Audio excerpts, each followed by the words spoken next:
Expect warm spells with the odd rude interruption. Box Boilers sponsors the weather on GB News. We want you to set off on the destination of your dreams this year, as you could win an incredible holiday for two worth £10,000. Courtesy of Riviera Travel, you'll get to choose from 47 tours in over 30 worldwide destinations. We'll also give you £30,000 in tax-free cash to make sure you really make a splash this summer. For a chance to win, text WIN to 63225. One entry costs £2.50 plus one standard network rate message. Or text BONUS to 63225. 5 entries cost £5 plus one standard network rate message. Go to gbnews.com/win. Entries start at £2.50. Call 0903 686 3232. Calls cost £2.50 plus your network access charge. Or post your name and number to GB19 PO Box 8690 Derby DE1 9TT. UK only. Entrance must be 18 or over. Lines close at 4 p.m. on the 27th of February. Please check the closing time if listening or watching on demand. Good luck. From the school run to the home run, watch a new show for all of Britain. So he can say whatever he wants. A straight-talking show where all voices are heard.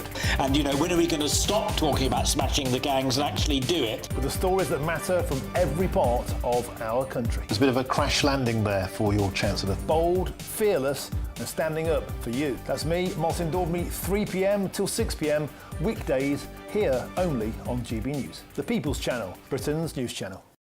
Westminster's full of talk, but out here, it's the real world. Am I allowed to talk now? No, that's it.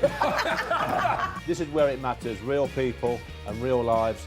That's what politics is all about. In fact, has Trump made a good start? No. Straight answers, no spin, and just a couple of pints. How many fingers have I got up? About 10. So join me for Lee Anderson's Real World every Friday at 7 p.m, only on GB News. The People's Channel, Britain's news channel. Join me, Nana Akweer, for an informative, interactive news programme with a difference. It's fun. No, you didn't say that, Dave. I'm so surprised. I think there's an element of truth to that. Join me from 3 p.m. every weekend, only on GB News, Britain's news channel. No matter the state it's in, this is our nation. Join me, Jacob Rees-Mogg, for a genuine, honest discussion on where we have been, where we are going, and where we are with the people who set the direction. Tune in to State of the Nation every Monday to Thursday, 8 to 9 o'clock, only on GB News. At GB News, we love to hear from you, our loyal community. So drop us a line at gbnews.com/yoursay. There you can talk to each other and also to the presenters live on air. gbnews.com/yoursay, because GB News is your channel, Britain's news channel. Very close now to Prime Minister's questions, which will be definitely worth watching, listening to as well on the radio, because it will be dominated by the implosion of Peter Mandelson, Lord Mandelson, in his wholesale giveaway of state secrets to his chum, Jeffrey Epstein, and also the intervention of Gordon Brown, which is explosive. Yes, very interesting. And later on in the Commons, Kemi Badenoch is going to be laying what's called a humble address, which is this arcane parliamentary procedure that could force the Prime Minister to release these documents. Now, of course, she'll only get that through if Labour MPs either vote with her or abstain. And these are documents related to what the contact with Mandelson in the months before he got the ambassador's job, the months afterwards, while he was there, and also about what was the security investigation, which Brown requested as former Prime Minister. You'd think everybody would jump to attention if a former Prime Minister says, I want an inquiry into what Epstein and Mandelson were talking about in relation to the sale of a British asset called the Royal Bank of Scotland. Exactly, and of course, we can see Suella Braverman there sitting next to Nigel Farage, and Richard Tice in her new party in Reform, now sitting behind the Liberal Democrats.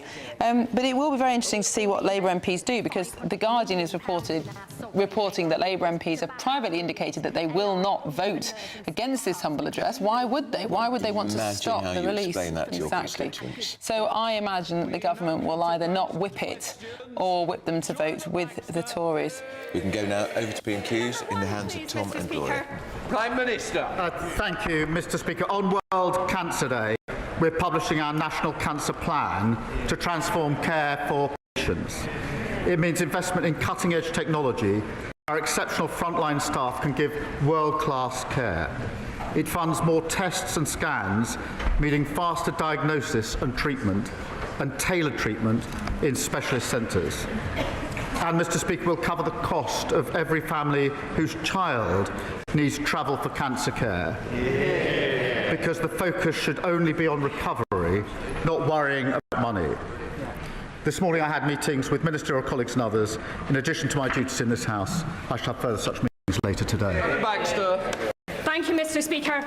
Up and down the country, this government is restoring pride in place by investing in our high streets, the beating heart of our communities. Yet in Paisley and Renfrewshire South, the SNP-led Renfrewshire Council has done the opposite, sitting on their hands whilst the owners of the Paisley Centre, who received planning permission to develop the centre some years ago, have sought support to transform our town centre.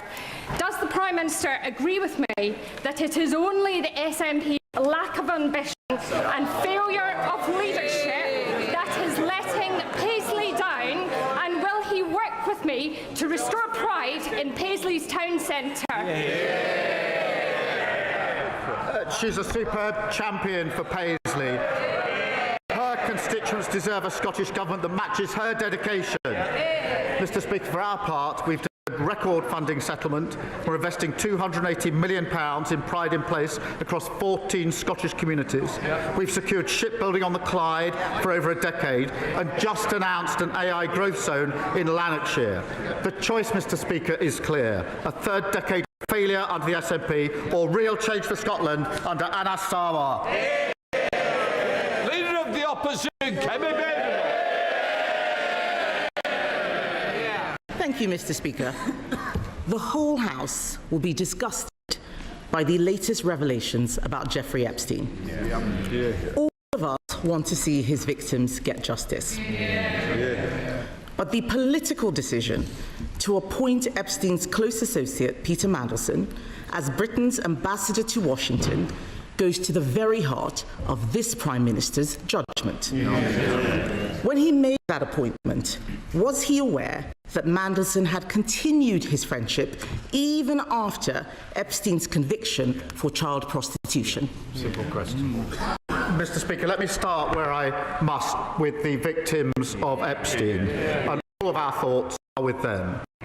Can I also say our thoughts are with all those who lost jobs, savings and livelihoods in the aftermath of the 2008 financial crash. To learn that there was a cabinet minister leaking sensitive information at the height of the response to the 2008 crash is beyond infuriating. And I am as angry as the public and any member of this House.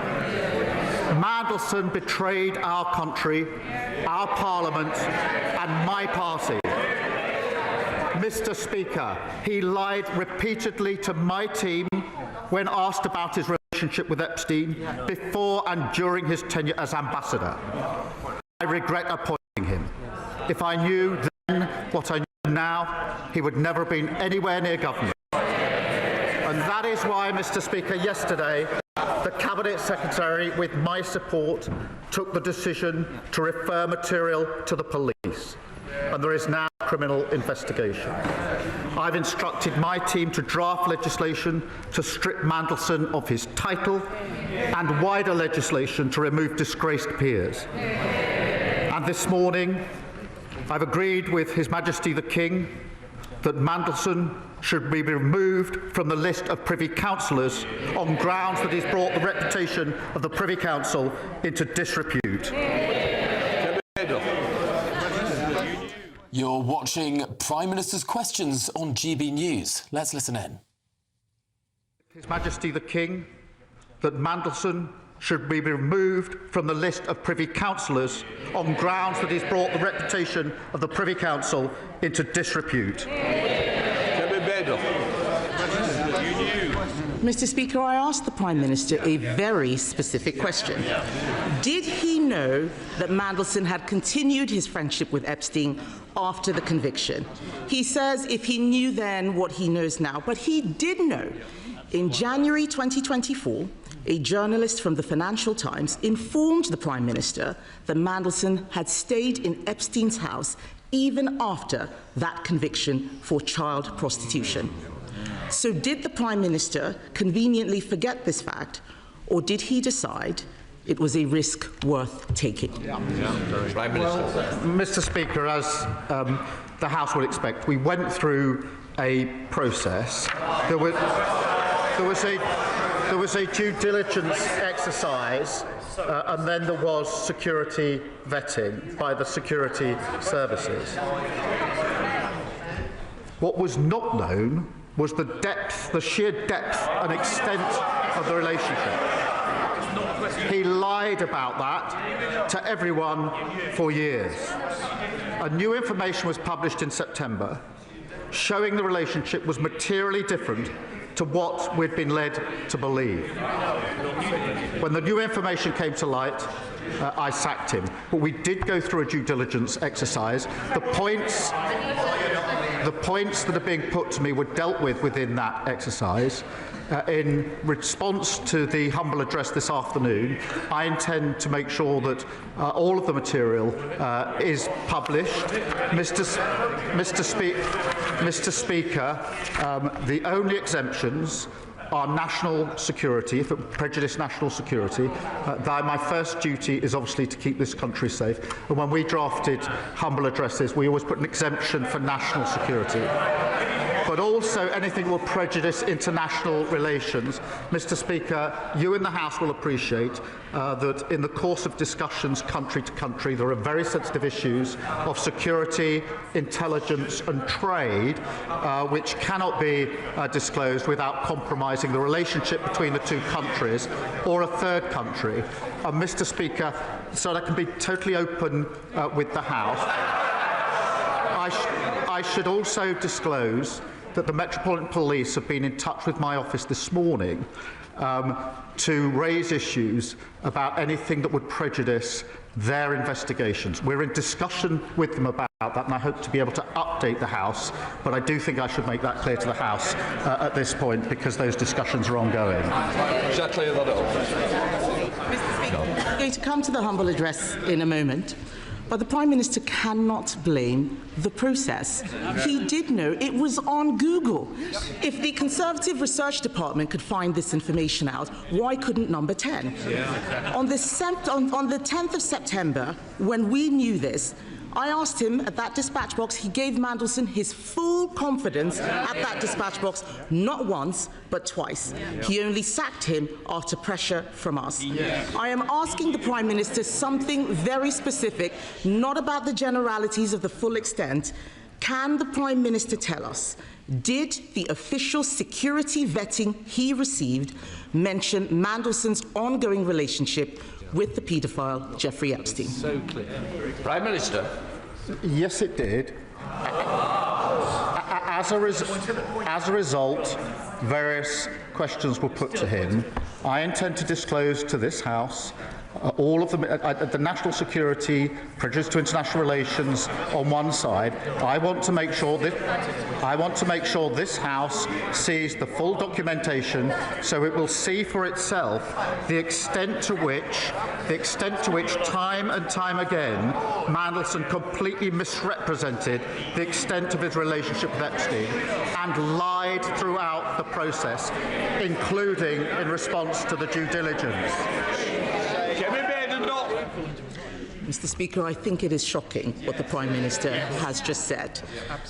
How can he stand up there saying that he knew, but he just asked Peter Mandelson if the security vetting was true or false? This is a man who had been sacked from Cabinet twice already for unethical behaviour. That is absolutely shocking. And that is why, later today, my party will call on the government to release all documents relating to Mandelson's appointment, not just the ones the Prime Minister wants us to see. Because this government is trying to sabotage that release with an amendment to let him choose what we see, the man who appointed Mandelson in the first place. Labour MPs now have to decide if they want to be accessories to his cover-up. Can the Prime Minister guarantee that he won't remove the whip if they refuse to vote for his whitewash amendment? Prime Minister. Mr. Speaker, the first exemption is in relation to anything that could compromise national security. That is not a small matter, and many members on the benches opposite will know precisely why that needs to be in the exemption. When we were drafting humble addresses, when we were sitting over there, we always made sure that exemption was in because we knew how important it was to the then government. I don't think I've seen a humble address without that in. Because and just to be clear, to vote to release something that would prejudice national security is wrong in principle. The second exemption is in relation to things that would prejudice international relations. There will be discussions about security and intelligence and trade, which are highly sensitive to the two countries involved and to third countries. Well, they have to ask themselves whether they want to vote to prejudice our national security. I don't think they do. I don't think, in fairness, that they do. But can I reassure the House, Mr. Speaker? Let me reassure the House that the process for deciding what falls into those categories will not be a political process. It will be led by the Cabinet Secretary, supported by government legal teams. So they will be looking at the question of prejudice. They will be making that decision. The only additional thing I just want to put before the House, because there was a discussion this morning with the Metropolitan Police, is that we are in discussions with them about any material that they're concerned will prejudice their investigation. We're at an early stage. We're at an early stage of that discussion, but I didn't want to have the House not know that that discussion is going on. Mr. Speaker, the Prime Minister is talking about national security. The national security issue was appointing Mandelson in the first place. And what he has said about the humble address is a red herring. To those Labour MPs who were not there in the last Parliament, let me tell them, humble addresses already exempt genuine national security. This is not about national security, this is about his job security. His amendment lets him withhold anything to do with international relations. But this whole appointment is to do with international relations. So if they're voting for it, they are voting for the cover-up. If the Prime Minister is serious about national security concerns, then he should ask the Intelligence and Security Committee to decide which documents should be released. Will he commit to doing so here and now? Prime Minister. Mr. Speaker, I've set out the process. It won't be a political process.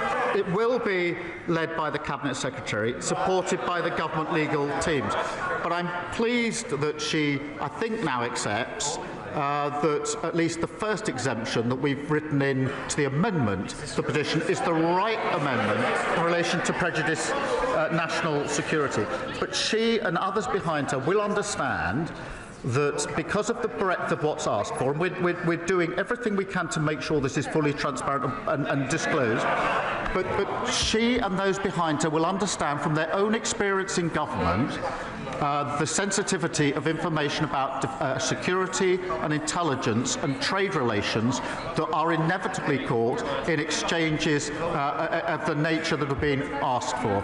And it is right that anything that prejudices, not touches on, prejudices international relations is protected within the disclosure.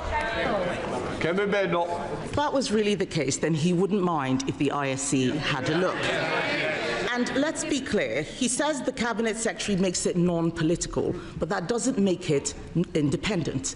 What we want is an independent look. The ISC is independent. The Cabinet Secretary works for him. We know that there will be a cover-up because this implicates the Prime Minister and his Chief of Staff, Morgan McSweeney, a protege of Peter Mandelson. The Prime Minister chose to inject Mandelson's poison into the heart of his government on the advice of Morgan McSweeney. His catastrophic lack of judgment, telling us now that he did know, has harmed the special relationship. It has endangered national security. It's not the humble address, it's him. It's compromised our diplomacy and it has embarrassed our nation. After all of this, does he have the same full confidence in Morgan McSweeney that he had in Peter Mandelson?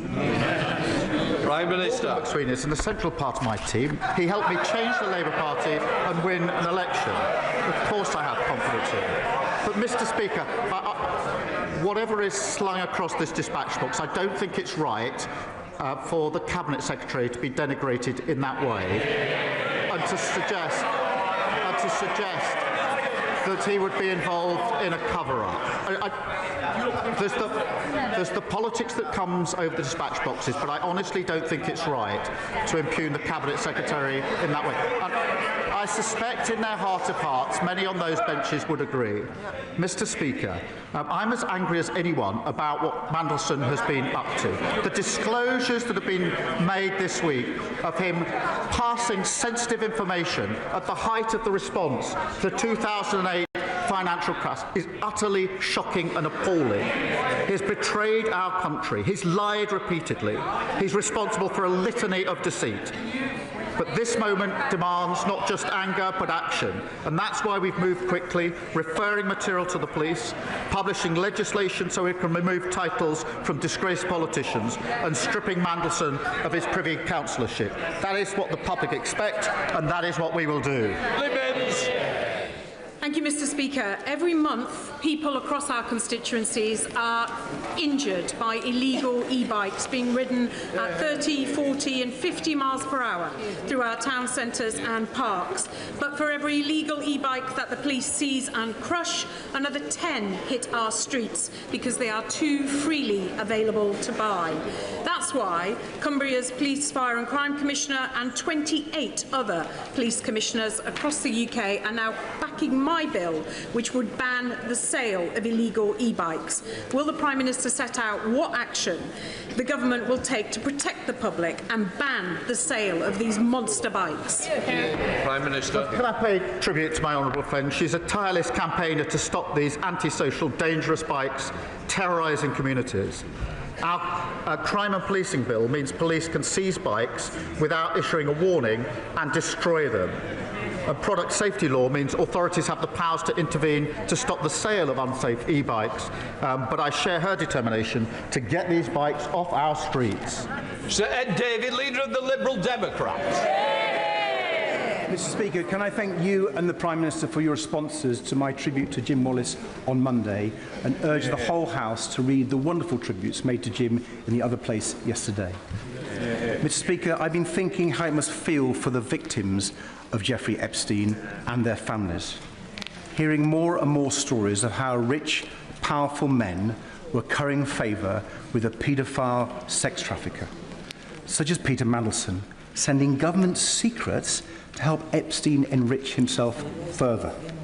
Seeing Mandelson made ambassador to the United States, even after his links to Epstein had been extensively reported by both the Financial Times and Channel 4 News. So can the Prime Minister tell us, given he now admits he knew about those links, before he gave such an important job to one of Epstein's closest friends, did he think at all about Epstein's victims? Mr. Speaker, we looked at the material. There was a process. There was then, as he will understand, there was then a security vetting exercise as well. And that's why I started by saying all of our thoughts are with the victims of Epstein. He is right at the beginning of his question to express anger at the material that has recently come out in relation to sensitive information in the aftermath of the 08 crash. And that is why yesterday, working with the Cabinet Secretary, we referred a material to the police, which has now led to the criminal investigation that is going to follow. Mr. Speaker, I think the victims of Jeffrey Epstein deserve far better than that. They deserve Peter Mandelson not being appointed in the first place.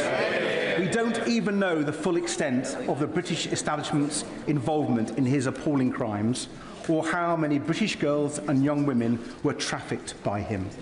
So we need a full public inquiry, both to get justice for the victims and to protect our national security. Mr. Speaker, the Polish government think Epstein may have been spying for Vladimir Putin.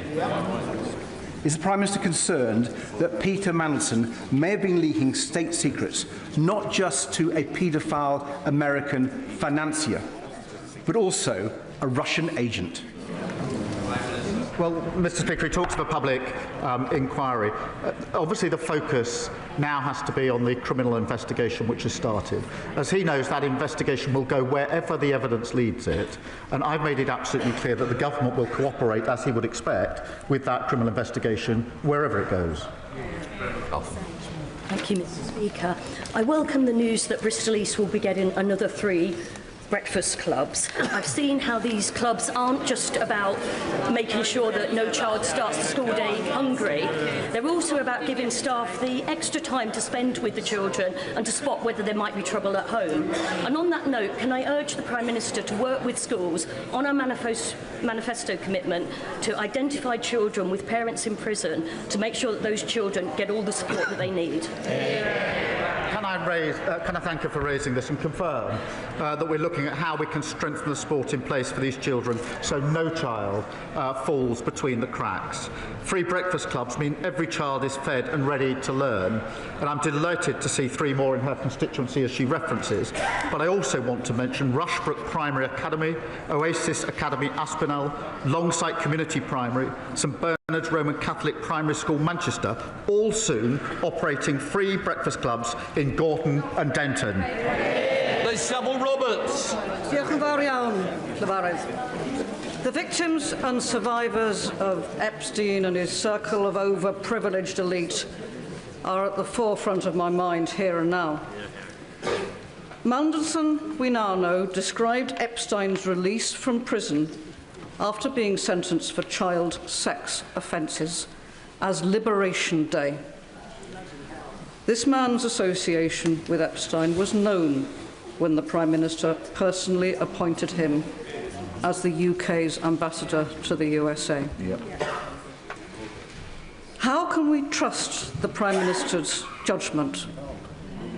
And in questioning that, how can we trust him to remain as Prime Minister? Can I join her in the disgust in the comments that she just read out? But to be absolutely clear, the scale and the extent of the relationship between Mandelson and Epstein was not disclosed. On the contrary, it wasn't just not disclosed. Mandelson lied throughout the process and beyond the process. He lied, and he lied again to my team. Luke Charters. Speaker, an EU agri-food deal would boost exports and cut supermarket prices. The CBI backs it, and according to Best for Britain's polling, 62% of the public do. But surprise, surprise, Reform oppose it. I thought the member for Ashfield wanted 30p food. Does the Prime Minister agree that while some opposite prefer temper tantrums with Brussels, this Labour government must build closer ties with Europe to cut the price of a weekly shop? Well, Mr. Mr. Speaker, right. The deal that we've struck with the EU means lower prices at the checkout, more choice on the shelf, and more money in people's pockets. It's good for British fishers and farmers who face less red tape, selling our world-class produce into the crucial market. It comes alongside the opportunity for young people to work, travel across Europe, the work we're doing to cut energy bills, and closer work on defence. All of this is opposed by Reform and the Tories, who sold the myth, botched Brexit, and left families and businesses paying the price. Charlie Juhas. Mr. Speaker, now I'll give the Prime Minister some brief respite from Peter Mandelson. However, he will also be familiar with the name Phil Shiner, the disgraced lawyer who was struck off and convicted for repeatedly inventing vexatious cases against British troops in Iraq. So it is something of a surprise that the Prime Minister authored a chapter in Mr. Shiner's book about pursuing our veterans via the ECHR. So can I ask him specifically, was he ever instructed by Mr. Shiner's law firm, Public Interest Lawyers, to act in any legal case? Let me be absolutely clear about this. As soon as there were any allegations of wrongdoing by Phil Shiner, I've had absolutely nothing to do with him. Thank you, Mr. Speaker. In Aldershot and Farnborough this year, we are looking forward to hosting the National Celebrations for Armed Forces Day in the home of the British Army. Businesses in my community welcome this government's record investment in defence in the years ahead, but our banks still struggle to lend to defence companies because of international regulations.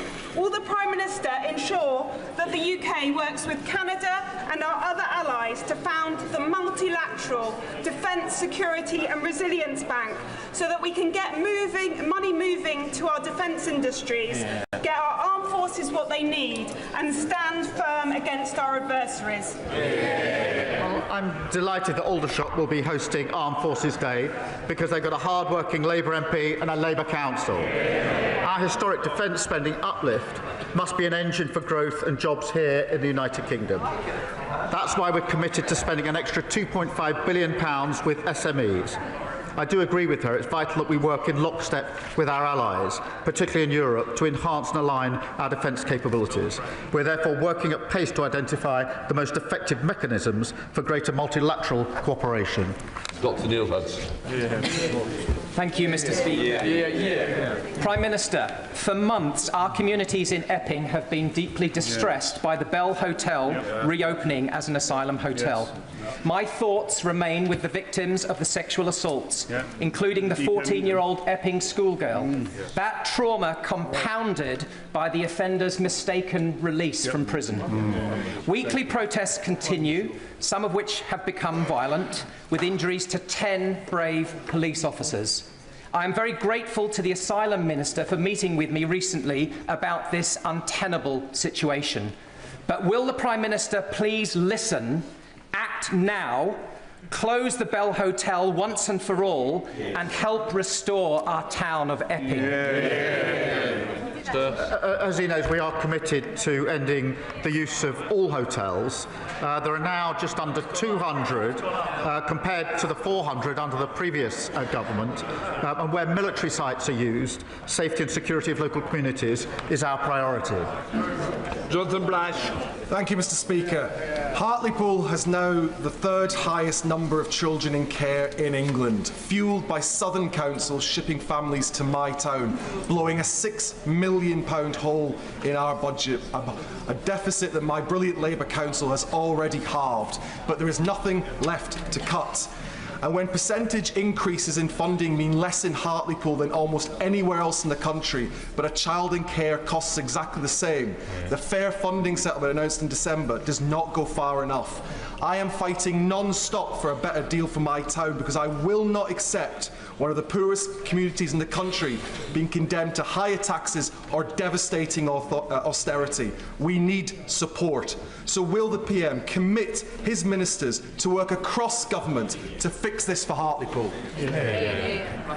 Well, it's because of strong local Labour MPs, but like my honourable friend, that towns like Hartlepool, treated as an afterthought by the party opposite, are having their future restored.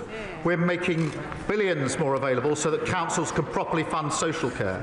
And we're driving down the cost of living for parents and their children, including 3 free breakfast clubs in his constituency, over 3,000 children no longer incapacitated by the 2-child limit. That's the difference a Labour government makes. Mr. Speaker, my residents are sick of being let down by Thames Water.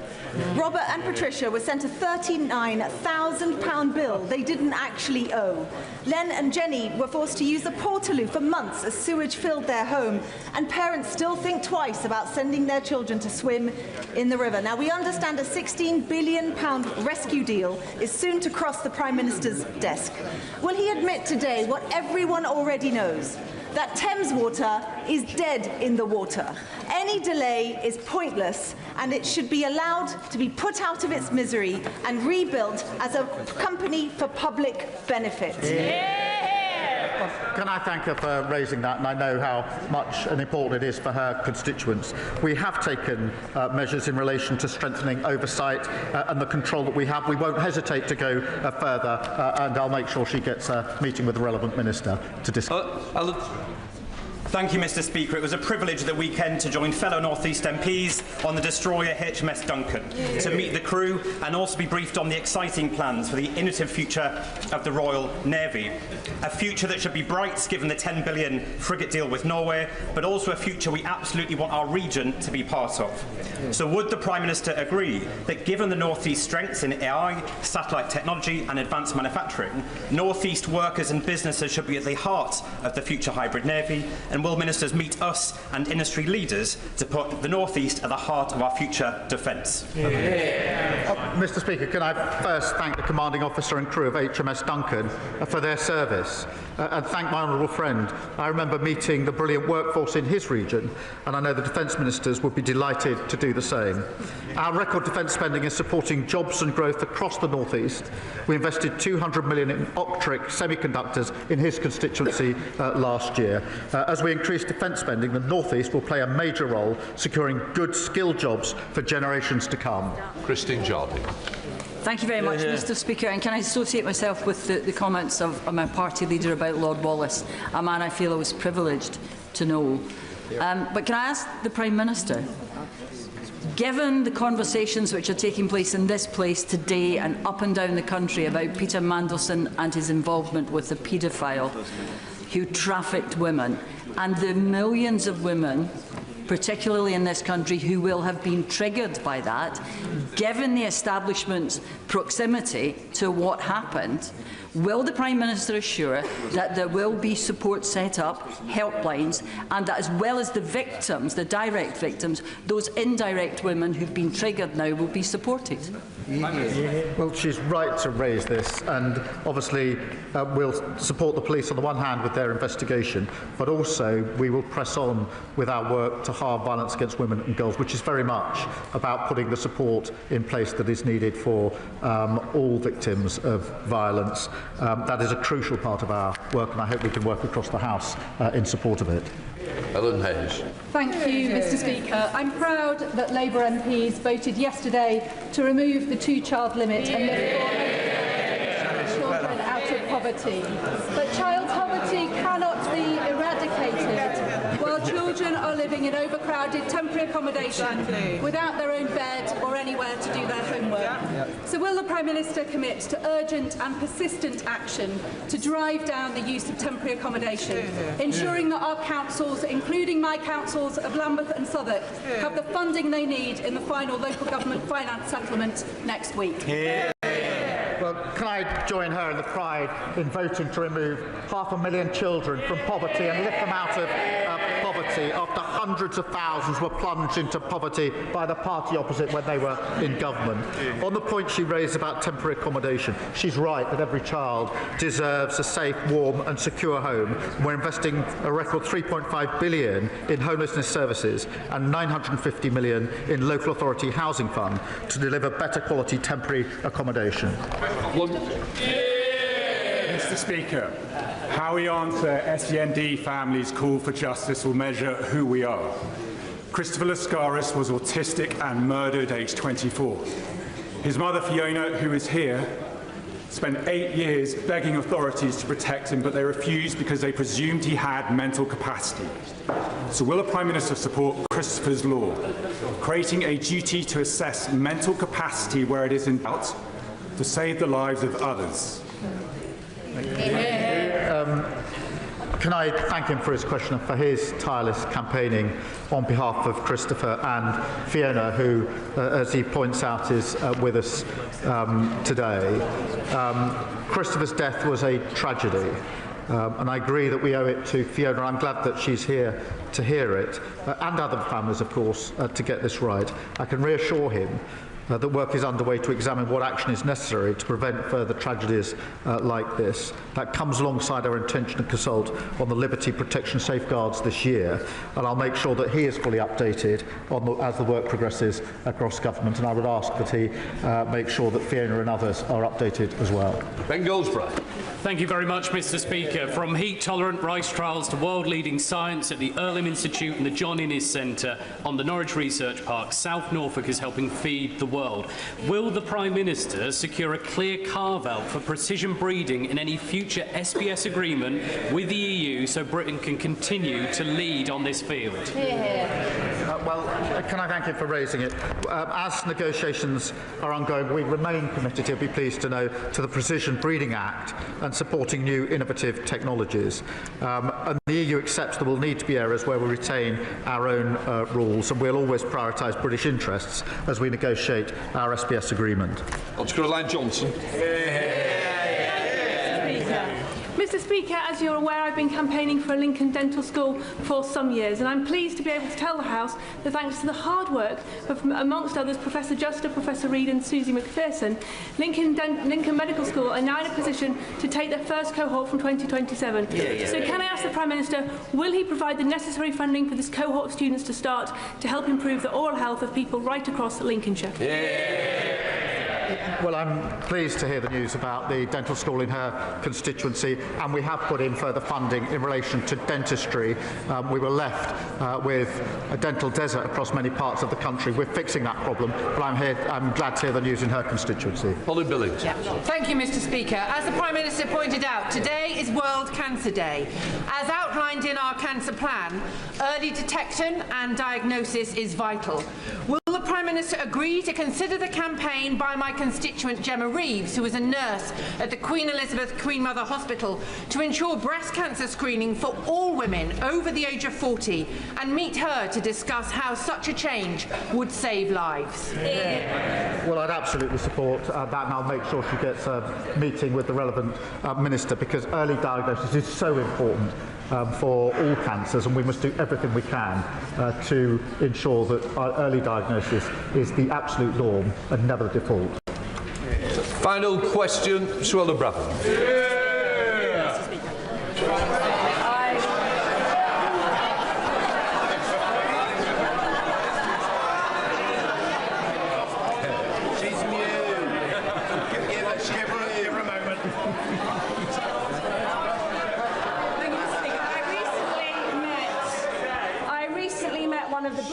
Women I know.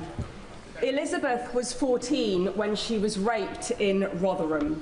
She is one of the survivors of the rape gangs, one of the biggest national scandals in our history.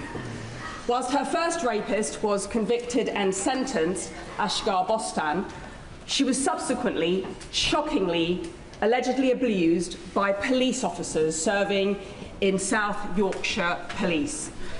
One of those officers remains on active service today. Elizabeth made complaint through Operation Linden. None of them were followed up. She rightly feels betrayed and failed by the very institution designed to protect her. Will the Prime Minister meet with Elizabeth, rape gang survivors and myself to commit that those who committed and covered up these abhorrent offences are put behind bars where they belong? Well, I'm deeply concerned about the facts she's just outlined, and if she could give us all the details of that, I'll make sure that there is a relevant meeting and follow-up in relation to those concerns. Point of order, Sir David Davis. Thank you, Mr. Speaker. Today's debate will focus... Well, there we have it. Prime Minister's Questions, where Sir Keir Starmer was taking mostly questions on Jeffrey Epstein and indeed his relationship to the former ambassador, Peter Mandelson. Let's go straight to Westminster Hall now, where our political editor, Christopher Hope, has been watching Prime Minister's Questions from there inside the House of Commons. Christopher, what were your main takeaways? Thanks, Tom. That's one of those PMQs when it's quite detailed. What's happening there is the Tories are trying to get Sir Keir Starmer to say things at the dispatch box he may regret later or may give away evidence now, which will help them in their debate this afternoon on this humble address to try and get the vetting papers released fully, which has resulted in the appointment of Lord Mandelson to that job in Washington. But what we've learned then, as of in the past half an hour, that Peter Mandelson will lose his Privy Councillorship. That's been taken away from him by the King. That means he can't have access to state secrets. He won't be able to have a say over the appointment of the next monarch when that happens. That's embarrassing. He can't be called Right Honourable anymore. The PM also said his office is liaising with the Met Police about what information can be shared. The PM also said repeatedly that Peter Mandelson lied throughout the vetting process. He's got to say that because that means it insulates him from what he knew about Peter Epstein when Mandelson was appointed by the Prime Minister. He's got to try and pin it on Mandelson for misleading the Prime Minister, or else the PM is in some trouble. Kemi Badenoch, I thought, was strong there. She accused Keir Starmer of injecting a poison into the government. He said that this claim that you can't release information because of national security regarding vetting was not about national security but about his job security. That was rather good. Tory MPs kept saying repeatedly, "You knew." They kept shouting, "You knew," at the Prime Minister every time he tried to say he didn't know because Mandelson had lied. Of course, Mandelson would deny that were he here. Liz Saville-Roberts, who is a senior Plaid Cymru MP, went as far as I've heard before in House of Commons since the PM became leader, saying, should the PM quit because he can't be trusted? Again, the PM hid behind this idea that Mandelson lied throughout the process. And just finally, two other issues raised there, quite interestingly. Ed Davey there saying that the Polish minister has said, was Jeffrey Epstein a Russian asset? The PM didn't say yes or no to that, simply said the police will go where they need to go. Watch that one, see where that develops. And on other issues too, Charlie Dewhurst, Tory MP, asking about public interest lawyers and did they ever instruct Sir Keir Starmer as a barrister? Sir Keir Starmer didn't say they didn't. He said simply that when I knew about him, I stopped working for them. And also finally a call there from Neil Hudson to close the Bell Hotel, well known to our viewers, of course, where those migrants are being held in Essex. The PM said they are committed to closing all migrant hotels by the next election, down to 200 from 400 when the Tories were in power. Chris, thank you. Now, thank you for all your questions. We're joined in the studio by the Labour MP for Bassett Law, Joe White, and the Conservative MP for Solihull West and Shirley, Neil Shastri Hurst. Joe White, if we can start with you. Carol has written in, I don't understand why Starmer proceeded to ask Mandelson questions in order to give him the post of UK ambassador to the US. Surely he should have rejected this application immediately. Her point being, well, Keir Starmer's point being that he lied during the process. Her point being, why did we even have a process? He knew that he was a wrong 'un anyway. It's been well documented over decades. Joe White. I think us looking from the outside do wonder exactly what went wrong. Clearly, there was a vetting process to look at security and to test out his honesty, I think. And I think we've all been misled. He's let the country down. He lied to the Prime Minister. And the whole focus was by Mandelson was to pursue his own gain, to pursue his own career in order to ensure that he was in one of the top places in the United States. And to ensure that he did it, I think it's to boost his own ego, to pursue his what he wanted to do for himself rather than to support this country. And the information he clearly provided to the Prime Minister was not the truth, not the real, his relationship with Epstein was known about, but the information he must have given to the Prime Minister was inaccurate. So this is put to bed and everyone can believe Keir Starmer's version of events, will you support the Tory motion this afternoon to release all the correspondence, which will show exactly what Keir Starmer did or didn't know? I support absolute transparency, but I also reflect that the amendment being put in by Labour is because there will be security issues, there'll be diplomatic issues that will have to be respected. And as Keir said in PMQs, the police also want to have oversight as well of what is released whilst they carry out their investigation. So some may be released now, some may have to come later. But what we have to have is openness and the full knowledge of those conversations that he had, the security vetting that he had, so that we, as politicians and the public, can make a true judgment of exactly what went wrong. Neil, what do you say to that? That actually this humble address that's being put forward by your party in the Commons today that could lead to all of this information being made public, that because it's been drafted without regard to national security, it might not pass. The Labour MPs are now able to say, we're not going to vote for this on national security grounds. What do you say to that? Well, I'm disappointed if Labour MPs don't support it. As Kemi set out during PMQs, humble addresses take into account where there are genuine national security concerns, and of course those would be redacted. But what they're putting forward is a much wider scope that would limit and give the Prime Minister discretion to limit what comes out. I think there was another very good suggestion by Kemi about it going to the Intelligence and Security Committee, who could then redact things that were not in the national interest to disclose. But for the Prime Minister to be effectively marking his own homework when it's his judgment that is being brought into question here, it was known at the time that Mandelson was a high-risk appointment. We do need to know the totality of the vetting process. And crucially, a vetting process is only as good as the questions that are asked and what questions were put by the Prime Minister and how could he possibly be reassured by the answers. This was a very high-profile appointment last year. It was litigated in the papers, it was litigated on television, and yet we had Prime Minister's questions after Prime Minister's questions where Kemi Badenoch could have stood there at dispatch box and asked these same questions about Peter Mandelson. It's not like we didn't know about his relationship with Jeffrey Epstein. Why have the Tories only started talking about this now? Well, I don't think we have. We did talk about this previously. But of course, there are a raft of things that need to be raised at Prime Minister's question time. It's half an hour once a week that we get to put those questions to the Prime Minister. There are cost of living crisis facing people up and down the country. There are decisions around the Employment Rights Bill, which led to businesses finding it much harder to employ and grow. So lots of big questions that need to be put. And you only have 6 questions a week. But this it hasn't come out of the blue from our side. We've been putting questions around Peter Mandelson and the appropriateness of his appointment ever since it was first mooted. Joe White, Phil says the Prime Minister is a broken man, just going through the motions, a dead man walking. Feels like that, doesn't it? No, he's a job of work to do. He's our Prime Minister. He was elected on a whole raft of promises, including rebuilding our economy, lifting people out of poverty, ensuring that people have money in their pockets, and ensuring that people in my constituency, there's a very good example, have good jobs, have opportunities that they would never have before.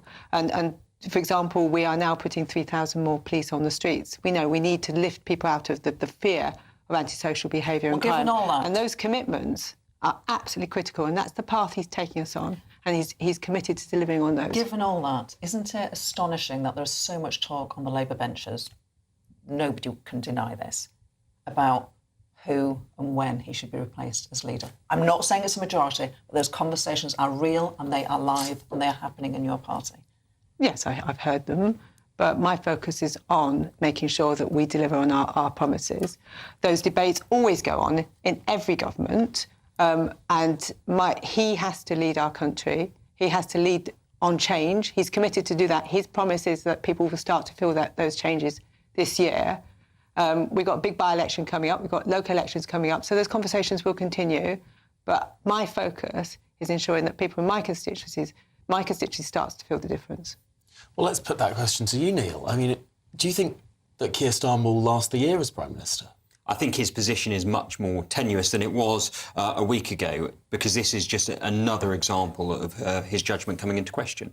And already we had those murmurings from pretty widespread within the Labour Party about the direction in which he is leading them. I think this will be a very uncomfortable ride over the next couple of hours whilst we're debating the release of these documents in the Chamber. It's going to be very difficult for the government MPs to come out and back the government in terms of this choice. And yet the Conservatives only won 121 seats at the last election. It's now even fewer because of the defections. I mean, Labour won 411 seats. There can be some pantomime, some theatre in the Commons today, but is there any indication that you're actually going to win this vote? Well, look, I hope that Labour MPs see the mood of the country and the need for this to be disclosed so that we have absolute transparency about decision-making that was made at the heart of government. So I do hope Labour MPs support us. I suspect they won't, but I think the public will draw their own conclusions on that. Let me put to you Alan's question. You were elected on a manifesto of change, promising to end government sleaze. When is that going to start? As we now have more sleaze than ever. It is astonishing, isn't it, that there are stories like this, which you have outlined what the government wants to do, but you are being derailed, not unable to talk about those things. The cancer strategy today, we would have been talking about perhaps, but it's a sleaze story. Yes, it's a scandal I'd rather we weren't in the middle of. I'm ashamed by it, and I have to be honest about that. I think I think there should be a change in the way we do politics. There should be a Valentine's Day massacre of the types of people around politics on all sides who are there more for their egos rather than doing the best for our country. And those people need to be called out. And those people who are there earning a bit of money for themselves from their back pockets is not acceptable. Those people who are there because they want to socialise and mix with the elite should not be there. I'm there to do the best for my constituents, and that's what my focus is on, and that's what every MP in this country should be focusing on, rather than thinking about where the next ladder is that they can climb. Is Westminster just fundamentally broken? I mean, how many scandals like this have we been mired in, whether it's sleaze and sex and money? And it just seems that politicians, members of the Commons, members of the Lords, advisors, it's all just so dirty. I don't think it is fundamentally broken. I think there are good people in the majority who want to come into politics, people like Joe, people like myself, who genuinely want to help our community. We may have different views of how we achieve that, but that is our objective. I think, regrettably, there have been a number of cases, and they're often a small number of individuals, but their cases are so egregious that it damages the fabric of society's trust within the political class. And that is the responsibility of all of us who are elected representatives to ensure that we demonstrate how seriously we take that. We ensure that we are raising standards across the board, and we are removing these individuals from public life. And the fact that Mandelson was able to repeatedly take up appointments, effectively fail upwards, I think is OK, Neil Shastriaz, I'm sorry, I'm going to have to interrupt you because the humble address has now started in the House of Commons. Let's listen to Alex Burghardt. Gave him the power that he abused. And no doubt for some of those involved, this was just a heady game of who had the best contacts and who could make the most money, played by a small set of men who took their thrill from existing outside of the rules. It seems that the more this thread is pulled on, the more that network unravels and the more shameful the whole episode appears. I think, generally, Mr. Speaker, there are three main things that must concern this House. The first is the now emerging conduct of Peter Mandelson when he was a member of the last Labour administration between 2009 and 2010. I understand that that is now subject to a police investigation, and it's good to see that the government is cooperating fully with that investigation. And I'm sure that when the police have finished their inquiries, there will be future opportunities for us to discuss that in this House. But the second issue of similar import is the judgment of the Prime Minister in appointing Peter Mandelson to our most senior diplomatic role. Will you give way? Happy to give way. I'm grateful to him giving way, and he's making an excellent point. And isn't it a surprise not to see the Prime Minister himself answering these questions? Because at the end of the day, he is the one who made the decision to appoint Mandelson as the EU ambassador. He has to therefore explain his decision-making process, what he knew and when. So why isn't he here? Well, I think in fairness, it's not a problem for Mr Burkhardt. It is up to the government to nip on up. Well, I'm glad it's not my problem, Mr Speaker. Look, my honourable friend is right in this regard. It was absolutely the Prime Minister's responsibility that this man was appointed. And one of the things we are trying to dig into today is exactly what he knew and if any information was kept from him, who kept it from him. Happy to give way to my honourable friend. I'm very grateful to my honourable friend for giving way. This is a serious issue and he's dealing with it appropriately. He would have heard, as I did, the Prime Minister earlier refer to the fact that the extent of the relationship of Mandelson and Epstein wasn't known.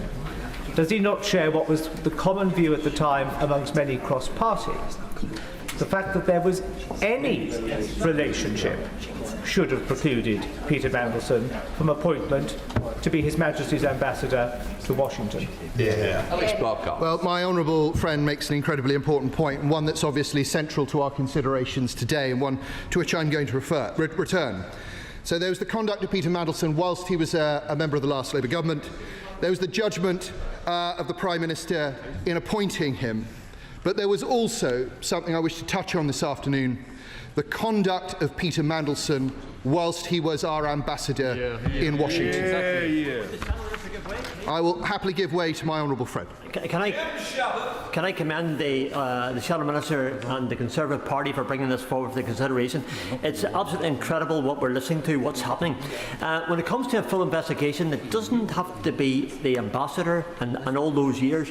The 5 years that he was the EU Trade Commissioner, can I suggest to the honourable gentleman that that needs to be part of the investigation as well? A full investigation, and every iota, every T was crossed, every I was dotted for Peter Mandelson, and that's what this House wants. It's what this nation wants.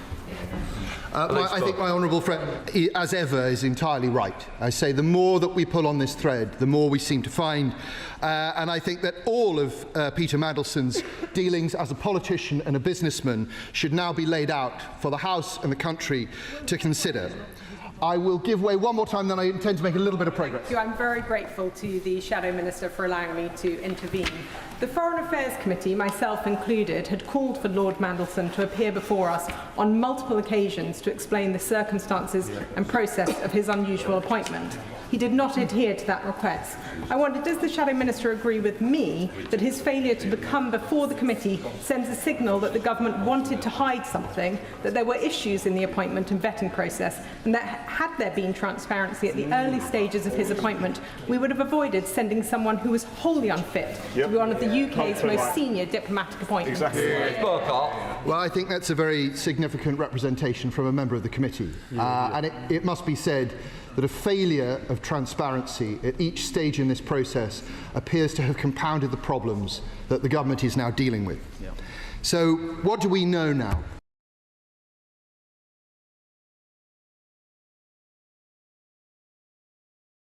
We now know that the Prime Minister was aware that Peter Mandelson had an ongoing friendship with Jeffrey Epstein that continued beyond the conviction for awful offences against children. Not only was it in the public domain, but the truth is that in January 2024, Financial Times journalists told the Prime Minister about it.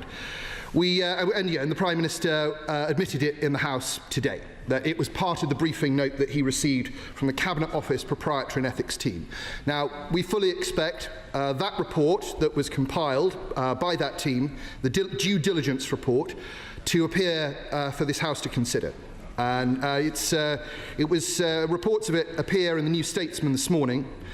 We're told that the report contains warnings of potential conflicts of interest surrounding Global Counsel, the lobbying firm which Peter Mandelson established and in which he retained about a 28% stake.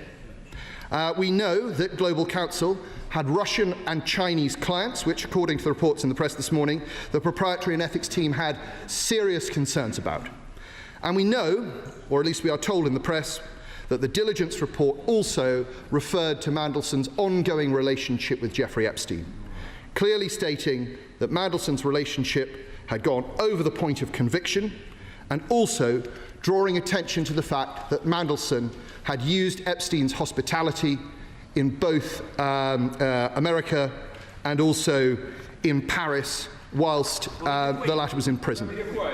I'll give way to the honourable gentleman. He's absolutely right in his summary of all the misdoings of Jeffrey Epstein. But we heard some shocking revelations during Prime Minister's questions. In fact, the Prime Minister knew about Mandelson's relationship with Epstein when he was appointed as ambassador.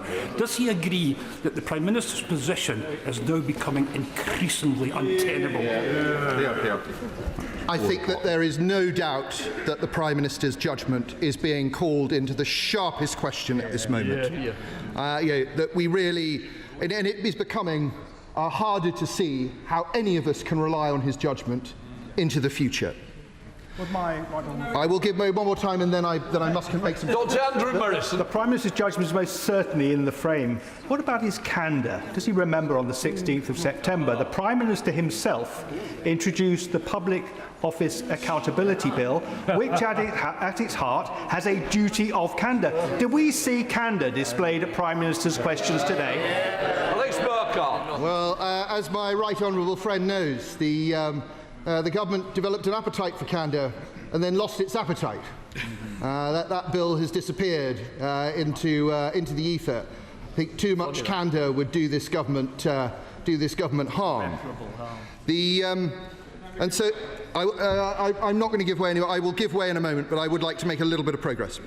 It was also reported this morning in the press that in September, following Peter Mandelson's sacking, that there was a Cabinet Office investigation into any further wrongdoing. And I wonder if the Paymaster General could confirm whether he's aware of such a report, but at least assure the House that if such a report comes to light during his investigations, that will be published in response to this humble address. Now, I fully understand, on this side of the House, we fully understand that the government has a duty to protect national security and our international relationships. Of course it does. But it must also understand that security and our international affairs are completely entwined with this issue. And the Paymaster General will have seen this morning that the Prime Minister of Poland, Donald Tusk, has announced that Poland, one of our strongest allies in Europe, will examine the paedophiles' links with the Russian intelligence services. As he said, more and more leads, more and more information, more and more commentary all relate to the suspicion that this unprecedented paedophilia scandal was co-organised by the Russian intelligence services. Thousands of the documents released over the weekend refer to Putin, thousands more to Moscow. We know that Epstein recruited young Russian women. We know that he held parties in Russia. In some emails, I understand, Epstein said he could offer, and I quote, insight on Donald Trump to Sergei Lavrov, the Russian foreign minister. This is all of the ingredients of classic compromat. And it cannot, consideration of these issues, cannot be deprived of this House in the case of the Mandelson papers. And I will happily give way to my right honourable. Julian Lewis. It has been for years a matter of mystery and speculation where Epstein acquired his vast wealth. Does my right honourable friend think that the Russian connection may provide the definitive answer to that mystery? Very good. My right honourable friend is quite right that this is exactly one of the issues that must now be investigated, and investigated very seriously, not just by this government, but by our allies in other jurisdictions. Because whilst we don't yet know for certain where the money came, how the money came to Epstein, we do now know where some of it went. And understanding its ultimate source will help us construct a picture of this very complex and devious web. Will my honourable friend give way? I will give way to my right honourable friend. Oliver Dowden.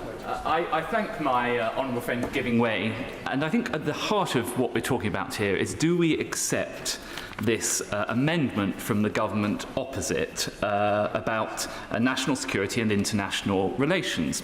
And he and I have both served in the Cabinet Office, and I'm sure he shares my sympathy with the need to protect national security. But there is a vast difference between protecting national security, for example, in direct intelligence reports from agents on the ground or intercept, and subjective judgments made about things that may embarrass national security or may embarrass international relations. And that's why the Leader of the Opposition was precisely correct to say we need some independent mechanism. So why on earth can't we agree that the ISC should look at each of these exemptions, and if they feel it passes that threshold, fine, we'll accept it because we need to protect national security, but it can't be to spare the party opposite's blushes. Well, my right honourable friend, who was Chancellor of the Duchy of Lancaster and who knows more about national security than almost anyone in this House, is absolutely right. Because what is happening here is that the government's judgment and its behaviour is what is under investigation. It cannot be the case that the government can then decide what is disclosed.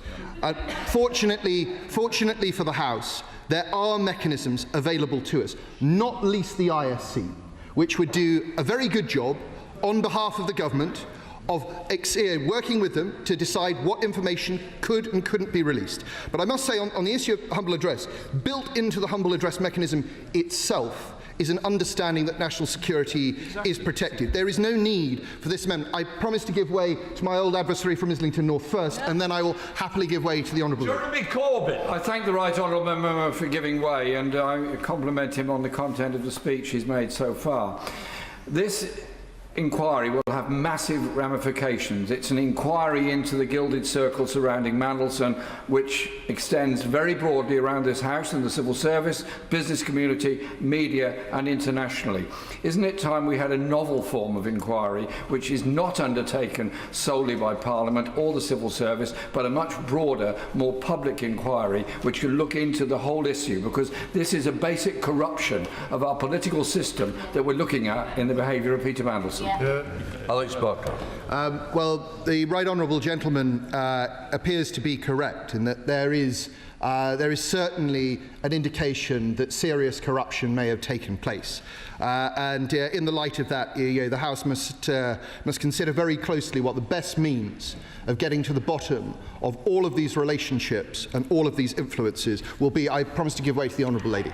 Member for giving way, and I think the House is getting a lesson that many families in Northern Ireland have had for decades, families like that of Sean Brown and the victims of steak knife, that national security is routinely deployed to cover the blushes of the UK government. I appreciate that the member is now arriving at this point, and would he support a wider review of his party and the government's application of national security to all sorts of disclosure cases?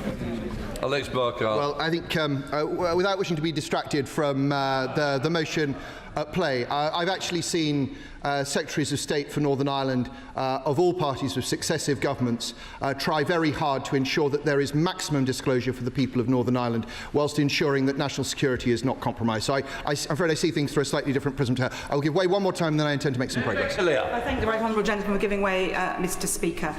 There is a well-worn route for dealing with these matters through humble addresses and otherwise, but previous humble addresses, when the party of government was in opposition, would name sometimes a select committee, and I was on the receiving end of that as then chair of the Public Accounts Committee. I just genuinely want to ask the honourable gentleman why the government, the opposition, did not put in the humble address that this should go to a select committee, because I still think there are ways to use the select committee corridor in order to scrutinise anything that may be more sensitive than can go into the main public domain. Alex Barker. I'm very glad that the honourable lady agrees with us that the ISC should be used in this context. I'm very glad that there is agreement with, between her and me that the front bench should be using the ISC in order to act in this way. And I hope that other members opposite will take the same view as this extremely experienced parliamentarian. I will give way one more time. Jeremy Wright. I'm extremely grateful to my honourable friend. Since he mentions the Intelligence and Security Committee, of which I'm a member, can I put to him this? The purpose of the ISC is not to act as some filter to decide what should go to the rest of Parliament. It's to act on behalf of Parliament to consider material that Parliament, for good reason, cannot see. This is a motion about whether or not the government should disclose all the relevant material to Parliament. In this context, isn't it a perfectly usable and familiar mechanism for Parliament to use in circumstances such as this, for the government to disclose anything it does not believe the whole chamber can see to the intelligence and security? My right honourable friend speaks from a position of experience, and he's entirely right.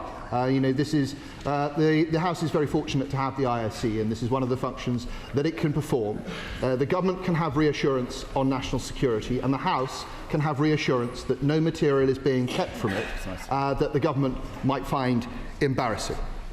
And so I ask, in his remarks, I asked the Paymaster General, who I know will have had nothing to do with this, and I know is a man of integrity, to think very seriously about the options of gisting, the role that ISC can play in that, and make sure that the government is not marking its own homework, because it's very important that our constituents and this House have confidence in what the government provides us. And now I'll move on briefly, Mr. Speaker, before I hand over to other members of the House, to the conduct of Lord Mandelson whilst he was our ambassador in Washington. And I think that this is very relevant for our debate today, because it exposes again the Prime Minister's lack of judgment in appointing Peter Mandelson as our ambassador. There is obviously now very strong evidence to suggest that Mandelson behaved entirely inappropriately when he was a Secretary of State in the last Labour government. But there are now equally big questions outstanding about what was happening in 2025 in Washington. And this, as I say, is relevant now. On the 27th of February 2025, the Prime Minister, whilst in Washington, visited the American data and AI company Palantir at its headquarters. The meeting did not appear in the Prime Minister's register of visits. It only came to light later. Now, Palantir, we should remember or remind ourselves, was a client of Global Counsel, the company in which Peter Mandelson had a commanding share. Later that year, Palantir received from this government a £240 million deal. British companies couldn't compete. That deal was granted by direct award. Given the allegations now coming to light about Mandelson's conduct, can the Minister assure the House that the Cabinet Secretary will review the circumstances around the award of that contract and assure himself that there are no other such contracts, no other undisclosed meetings, that the government is going to go through all of the communications that Mandelson sent out whilst he was ambassador, messages we must assume, some of which were sent to old business contacts, potential few business contacts, and so on. In conclusion, Mr. Speaker, the Prime Minister knew that Peter Mandelson had maintained an unhealthy relationship with a man who was a convicted paedophile, and he appointed him to the role of ambassador anyway. Everybody in this House should be shocked by it. It must be concluded that had the Prime Minister been pressed on that point at the time, the appointment would not have been made. But the Prime Minister knew, his aides knew, and the appointment was made anyway. What else did he know? Only after this humble address, only if the government treats with it in good faith, will we know that. I very much hope that it is not the case that we find that there are gaps in our security and vetting process. If there are, the government will be able to fix them. But I think it's also likely that we'll see that there were reports that consistently raised concerns that were swept away. And it will then be the duty of the government to disclose who swept them away and why. Ultimate responsibility must rest with the Prime Minister. It is time for him to take responsibility. I call the Minister to move the amendment. Nick Thomas Simmons. Thank you, Mr. Speaker, and I beg to move the amended motion in the name of the Prime Minister, my name, and indeed the names of right honourable friends. Now, Mr. Speaker, members will be aware that the government came to the House Monday for an update following the release of 3 million pages of documents by the US Department of Justice regarding Jeffrey Epstein. As the government said Monday, and I reiterate now, Jeffrey Epstein was a convicted paedophile and a despicable individual who revelled in abusing the vulnerable and destroyed the lives of countless women and girls. I will give way. I'll complete my introductory remarks, then I will give way to the honourable gentleman. What he did was unforgivable. Every time his crimes are in the public eye, victims must relive their trauma. And his victims are at the forefront of my mind, and I'm sure they're at the forefront of all honourable and right honourable gentlemen and ladies' minds in this debate. And as the Prime Minister has said, anyone with relevant information must come forward and cooperate with investigations so Jeffrey Epstein's victims can get the justice they've been denied for so long. As for Peter Mandelson, his decision to maintain a close relationship with a convicted paedophile, including discussing private government business, isn't just wrong, it is abhorrent. I did promise to give way. Stephen Flynn. I thank the Minister for giving way. I am, however, curious. Earlier we heard the Prime Minister state that he knew that Peter Mandelson had maintained a relationship with Jeffrey Epstein. Did the Minister also know? And if so, did he express any concerns to the Prime Minister at that time about his decision to appoint Peter Mandelson as Ambassador to the United States of America? So, Mr. Speaker, on the second point, I played no personal role in the appointment process, but as the Prime Minister said, the depth and extent of Peter Mandelson's relationship was not known at the time of his appointment. As soon as that came to light, the Prime Minister acted decisively and sacked Peter Mandelson. I'll give way. I thank the Minister for giving way. And given the public disgust and the sickening behaviour of Peter Mandelson and the importance of transparency, in 2022 I proposed a humble address seeking information about PPE, which the party opposite resisted, and my honourable friend, the member for Hackney South, mentioned just before. Should we not have the ISC not have the same role now in keeping public confidence in the process? Minister. I'll pick up this point, Mr. Speaker, because I know a number of honourable and right honourable members have raised this. I think, in the first instance, let me say that this process now is going to be conducted and led by the Cabinet Secretary on unimpeachable integrity. And I mean, the right honourable gentleman shouts cover up at the Cabinet Secretary. He really should consider that remark, I think. But secondly, it will be conducted by Cabinet Office lawyers. Now, the House is asking, quite fairly, a broader question, as is my right honourable friend, about scrutiny. There's a role as the chair of the Public Accounts Committee. Brown House Select Committee scrutinised this. There's existing powers for the ISC in terms of scrutinising this. I'm hearing what the House is saying, and I will take that point away. I'll take one more intervention, and I'll come to the right, and then I have to make some progress. Well, friend, can I say it's disappointing that neither the opposition or the government had a reference to the important role that the ISC could have in this basis. Can I say to him, as a member of the Intelligence Security Committee, I've also spoken to the chair, the Lord Beamish, and we've heard from the Deputy Chair before, that we feel the Intelligence Security should be involved in this and help this process, not on behalf of Parliament. So I would urge my right honourable friend to speak to Number 10 to ensure that we get that and that happens quickly. Minister. I think I've already said I'll take the point away. I think he knows from our personal dealings on a different matter my respect to the Intelligence and Security Committee and its work. I'll give way to the former Deputy Prime Minister, then I'll have to make some progress. Thank you. I thank the Minister for giving way. The point here is not about impugning the integrity of the Cabinet Secretary. The point here is about confidence in this House. And I think the temperature in the House seems to be that most people feel that involving the ISC will give both this House and, more importantly, the public confidence about this process. Now, it sounds as if the Minister is sympathetic to this point. Can he just confirm that he is sympathetic at that point and he will be making the case to Downing Street for this tweak? Minister. Mr. Speaker, I wasn't accusing the right honourable gentleman of impugning the Cabinet Secretary. The point I was making was that the process is being official-led and indeed then being decided upon by Cabinet Office lawyers.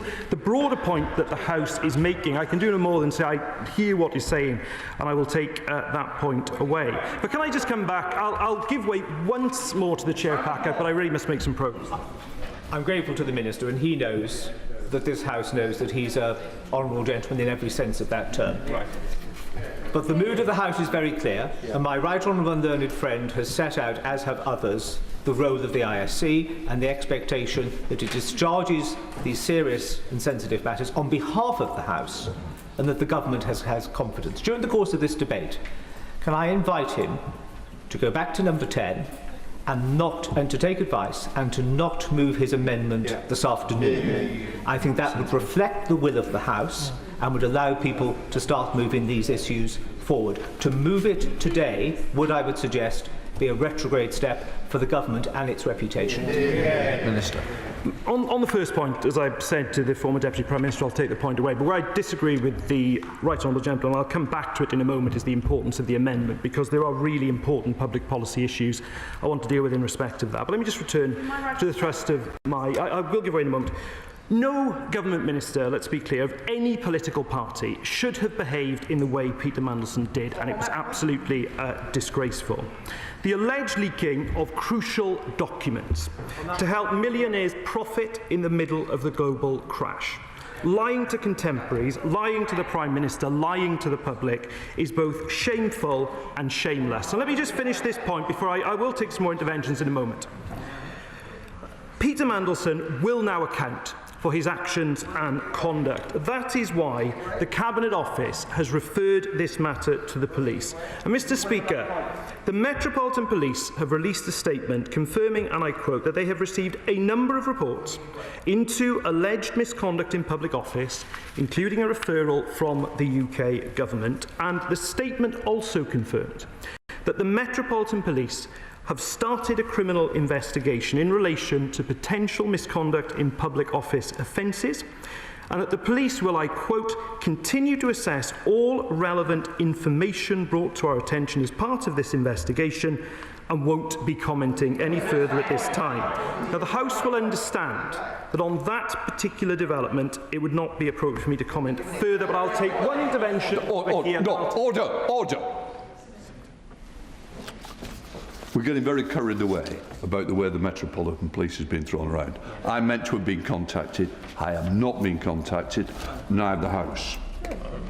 The House will understand that I am not responsible for the Minister, for the ministerial answers. Let's just put that on the record and let's see if we can tidy this up a little bit. For the avoidance of doubt, I understand there is an ongoing police investigation into this case. However, no charges have been brought. The House sub judice resolution does not apply. In the context, it is up to the ministers how they reply, but the House rules do not prevent them from answering fully. So please, let's not hide behind that something's not factual. So let's get this on the record. And I still haven't had the phone call. Could I just say, in respect of that, Mr. Speaker, I hear precisely what you say, and I entirely accept that interpretation of the sub judice rules. I'm certainly not hiding behind it, and indeed I will come to some remarks about this in a moment. Order. Maybe I can help a little bit. But I think the answer was that we can't do this because there's a police investigation. And I think we've got to recognise that is not a reason. So please, let's not play off each other. I've made my point from the chair.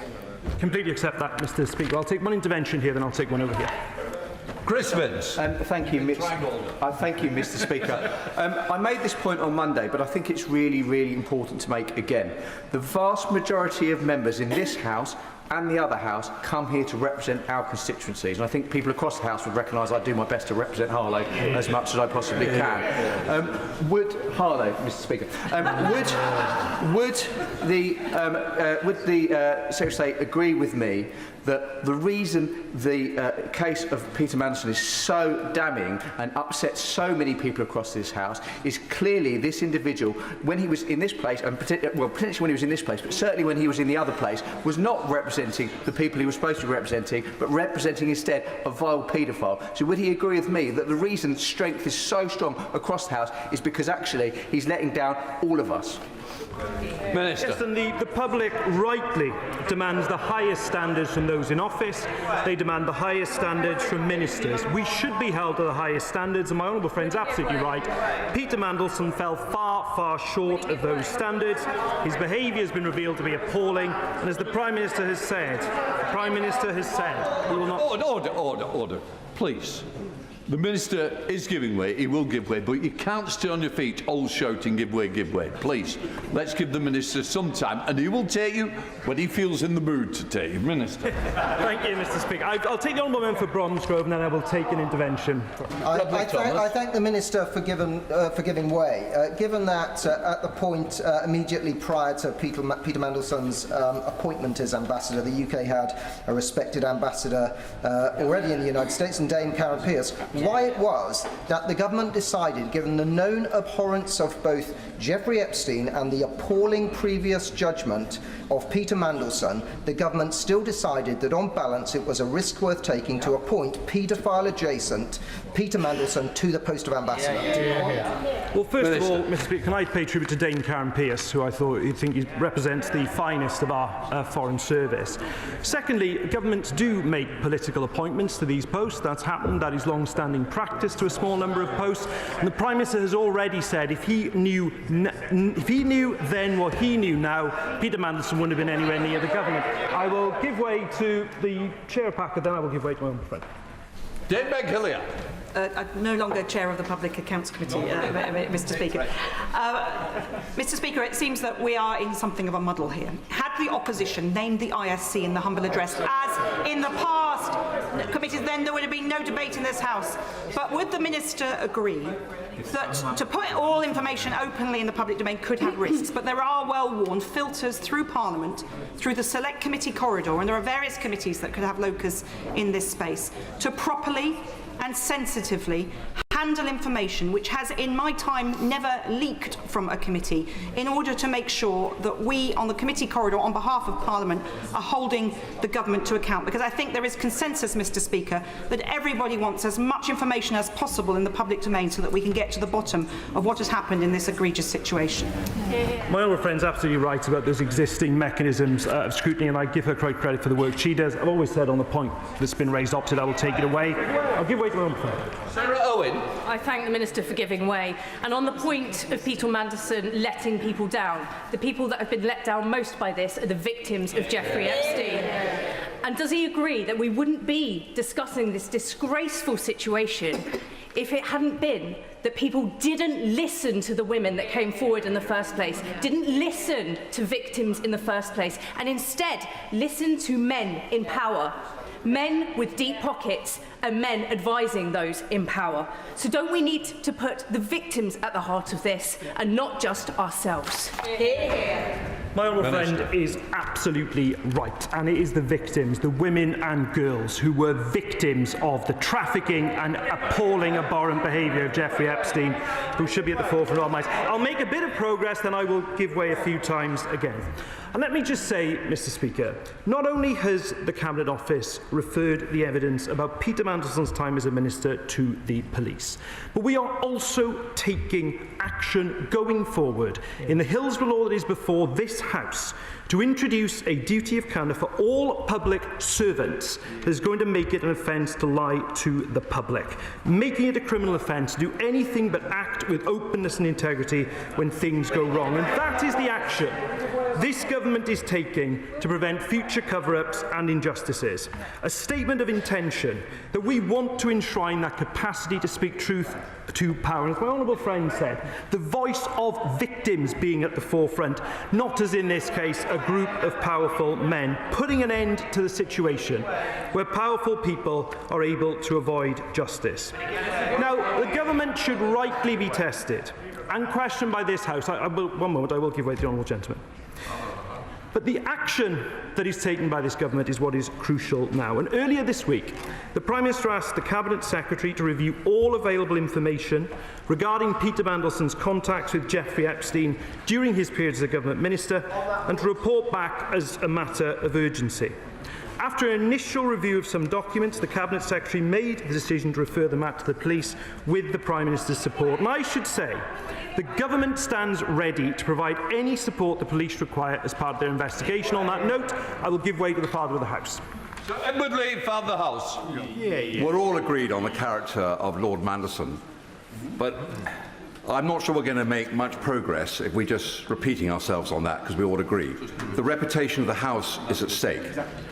And what the opposition has to do is hold the Prime Minister to account. Absolutely. Now, I've listened very carefully to the Prime Minister today, the Leader of the Opposition. I listened to the Minister. He's been asked, the Prime Minister has been asked on repeated occasions whether, when this appointment was known, the Prime Minister knew that Mandelson had continued his relationship with Epstein after the first conviction. It's a very direct question. The reputation of the House is at stake. Will the Minister now answer that question? The Prime Minister answered this to the Prime Minister's questions. He was lied to about the depth and extent of the relationship. Jonathan Brash. Thank you, Mr. Speaker. I stand here acutely aware that I am the Member of Parliament for Hartlepool. And I think today I speak for Hartlepodlians when I look at the evidence before us and say undoubtedly that Peter Mandelson is a traitor. And on that basis, it is important that the public have confidence in this process. Would he agree? Yes, I absolutely agree, and I think the honourable gentleman expresses the anger felt by many across the House in that remark. I'll make some more progress, then I will give way a few times again. No, I will make some more progress, then I will give way again. Now, members will recall, back in September, in light of the additional information in emails written by Peter Mandelson released at the time, the Prime Minister then asked the then Foreign Secretary to withdraw him as ambassador with immediate effect.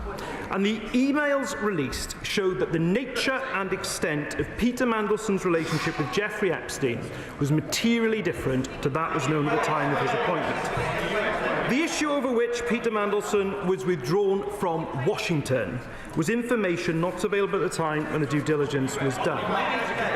And a due diligence process was conducted by the Cabinet Office and a security vetting process, they are different, were carried out. Since entering government, we've already taken action to strengthen the process for making direct appointments for ambassadors specifically and making direct ministerial appointments more generally. I will give way to my honourable friend. I'll come. I'm grateful to my honourable friend for giving way. There's clearly concern about the government amendment and that it doesn't go far enough in terms of scrutiny of those documents that might be withheld. Across the House, there is a consensus growing that the Intelligence and Security Committee could provide a way forward for scrutiny of those independent scrutiny of those documents. Is there a possibility that we could have a manuscript amendment to that effect that we can all join together and vote for so that we can take this serious matter forward? The manuscript amendment will be a matter for the Chair, and the Chair will be sympathetic to what the House will need to ensure that we get the best. Well, I hope, Mr. Speaker, that the House always takes me at my word when I say that I will take these matters away. So, the Cabinet Secretary will be taking independent advice on the decisions he is taking through this process.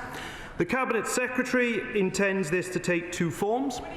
Firstly, having the advice of an independent KC throughout the process, and secondly, scrutiny of the approach he is taking by the ISC. I hope that will give the House the reassurance that it needs. Now, let me come to, I will in a moment. Let me just make a bit more progress, I will give way again. Let me just take the opposition motion. And I have some experience in the past of drafting humble addresses on different matters in this House myself. Of course, there is an extensive nature to it. I think the House recognises that. It's imperative that the government protects sensitive information that could damage national security or relations with our international partners. I will give way to I thank the Minister for giving way, and I remember the humble addresses that were tabled in this place during those Brexit years. He will know that in opposition we never felt the need to put national security or international relations on the face of the motion itself, because that was an implied protection. So can I ask the Minister two things? One, he's just said quite helpfully that the ISC will be involved in scrutinising the process. Does he mean the process that the Cabinet Secretary looks at documents, or will they themselves be able to see documents? And I think we all understand what he means by national security, but could he give a definition by what he means by international relations? Because that's quite a broad term. Having some clarity around that would be welcome. Minister.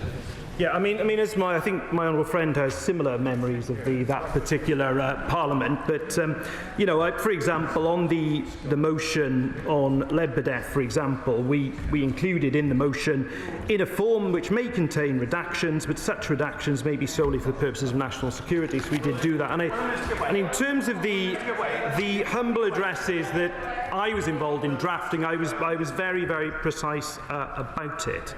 Before I come to the scope of the motion, I've got two. Yes. I'm extremely grateful for giving way, and I know the Minister takes the role of the ISC very seriously, and I appreciate that he is trying to help the House with what he's just said. However, he will appreciate the difficulty the House has is it needs to decide what to do in relation to the motion before it today. Members on both sides will have to decide how they should cast their vote. So although there is some reassurance in the Intelligence and Security Committee being involved with the Cabinet Secretary's process, that will not be possible before we have to reach a decision on this motion. The principle here is surely this, that the whole House cannot see everything. I have sympathy with the Minister on this, both in relation to national security material and, rather more sympathy, I'm bound to say, than my colleague on the front bench in relation to material which may be sensitive relating to international relations.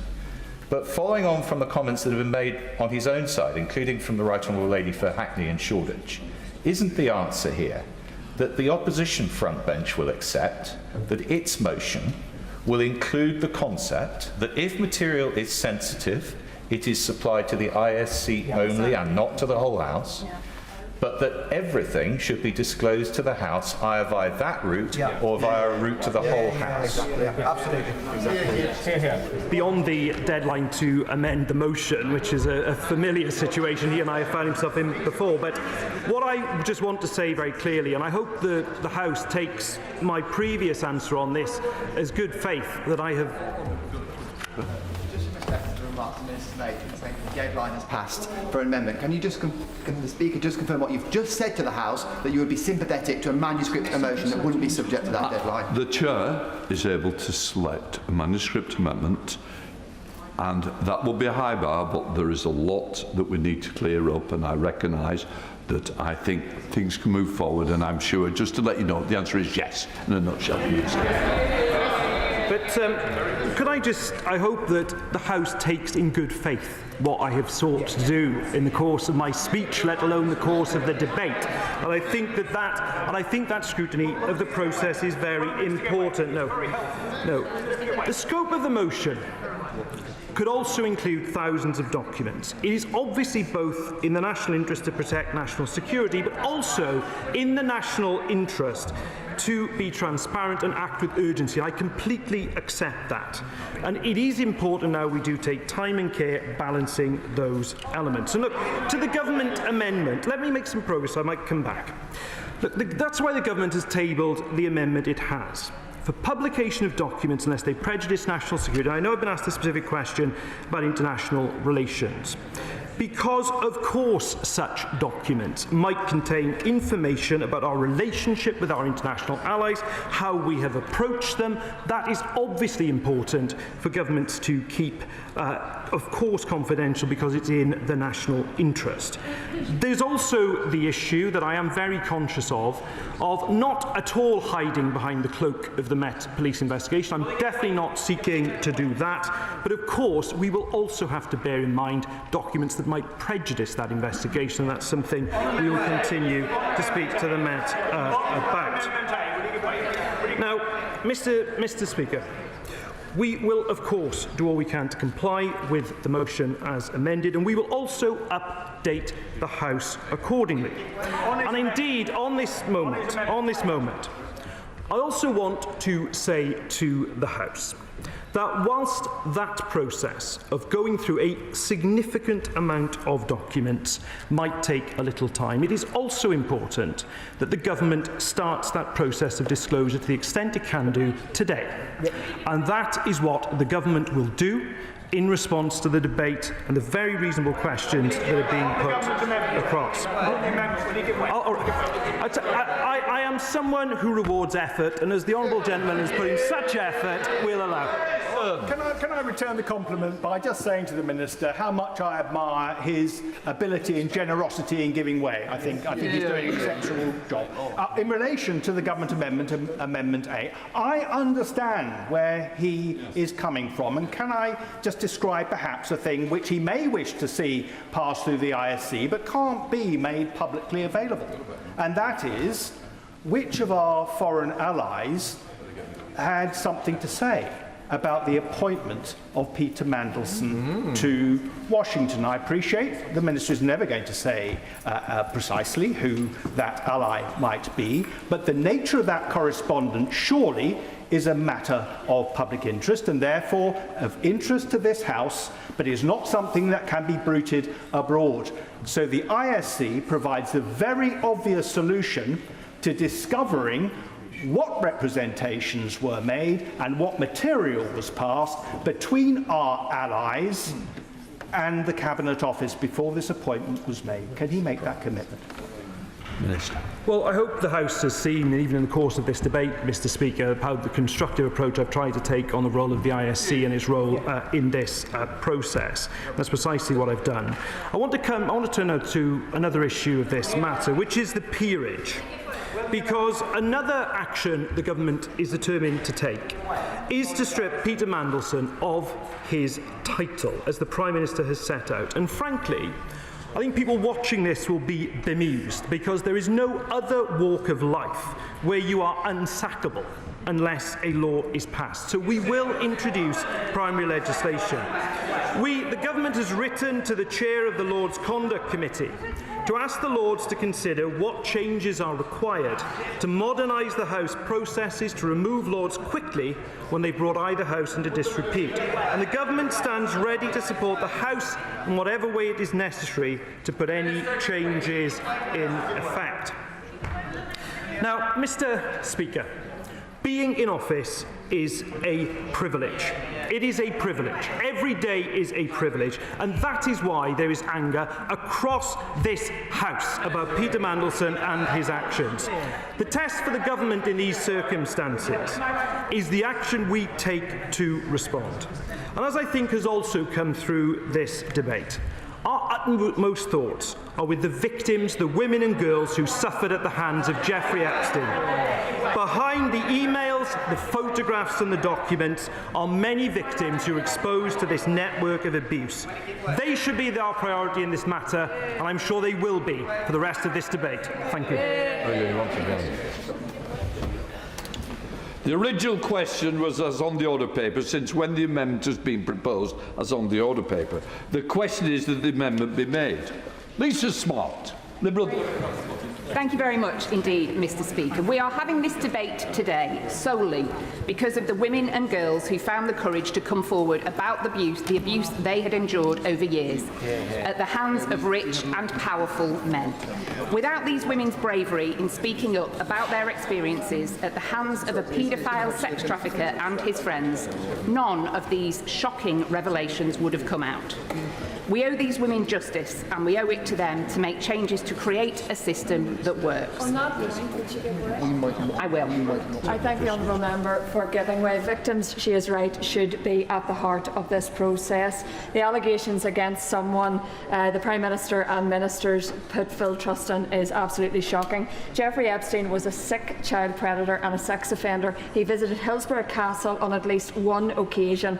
Does she agree that this House and the government should have a full review of his activities whilst there and an audit of visitors to him during this time? The victims deserve answers.